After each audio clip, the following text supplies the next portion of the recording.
FPL clinic today. We are starting to prepare for the big one. The big one in this case is the AFCON. And listen, but in match day 16, there would be some leeway. Everybody will get extra transfers in match day 16 to help them plan around the season's happenings. That is, AFCON will be happening. When is AFCON happening? AFCON would be happening from match day 17 in the EPL to match day 22.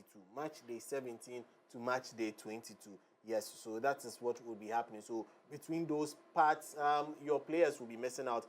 24 teams on the African continent are playing, and Ghana also missed out woefully on the AFCON. So that means that all the Ghanaian players in the EPO will still be with their clubs, stay put. Specifically, Kudus will stay put with Tottenham. He would play, and so you can keep Kudus in your team. You can also keep Antoine Semenyo in your team. They would ball because they have been pivotal for their teams so far. Now, you want to do certain things to help you ride this particular wave or whatever struggle it might be. There are certain players I'll mention and how to deal with their absence, but you need to consider your chip strategy. Yes, your chip strategy. I would like to even know how many chips you have played so far this season with regards to the FPL. There are a couple of chips, so the chips are meant to give you an extra boost, an extra advantage in the game. So your chip strategy would be very, very pivotal. So when you play your bench boost, when you play your triple captain, when you play your wild card, and when you play your free hit. So your free hit, you get 2 free hits per season. And when you also play your assistant manager, would be very, very important. A lot of people will be tempted to play the wild card, but hold on, do not play the wild card just yet. Yes, do not play the wild card just yet.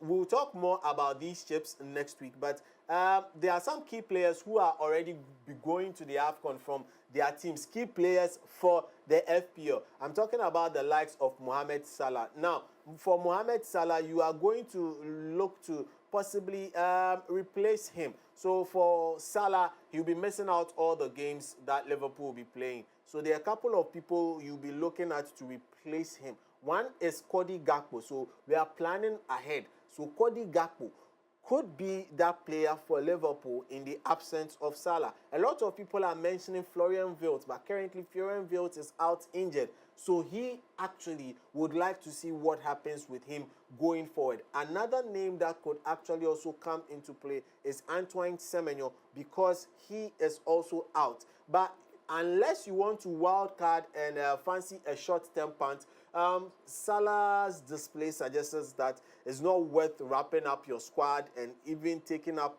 hits on points for him when he's not around to try and get in some more quality players. There are other players you can look at also. Saka is also available. You can look at Saka. I'll give you more options, but Salah is one player that would be missing out, so you need to start preparing for life without him. Also, Ismail Assar is another player who will be missing out because he will be going to the AFCON with his national team, Senegal. And other players are also likely to be playing in that particular position. So he would miss games for Crystal Palace. He has been a key man playing in that channel, getting them a lot of goals. And also one big man missing who is very, very important to his squad. That's Brian Mbeumo. Funny enough, all 3 players play as midfielders / attackers for their team. So replacing them would be similar players to replace all of them. Similar players across sport to replace all of them.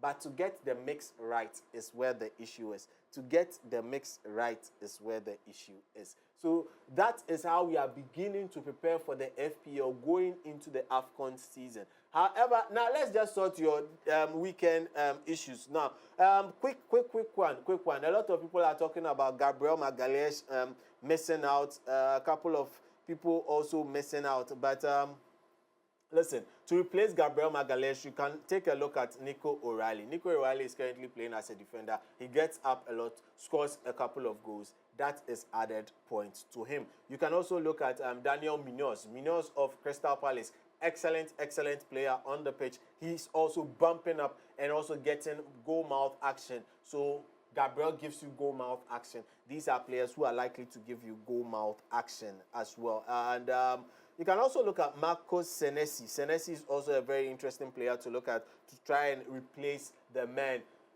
That is Gabriel Magalhaes and also Joachim Anderson, yes, of Fulham. Fulham are having a very torrid time. That's why I left his name for last. He's a questionable, if your budget is not way up there, yeah, he cost around 4.5 million pounds sterling. Sorry, he's the cheapest amongst the players I've mentioned. So you can actually take a look at him as well. Yeah. So that's that as far as that is concerned with regards to FPL Clinic today, where we sorted out your immediate needs and also looking forward to the future and planning against the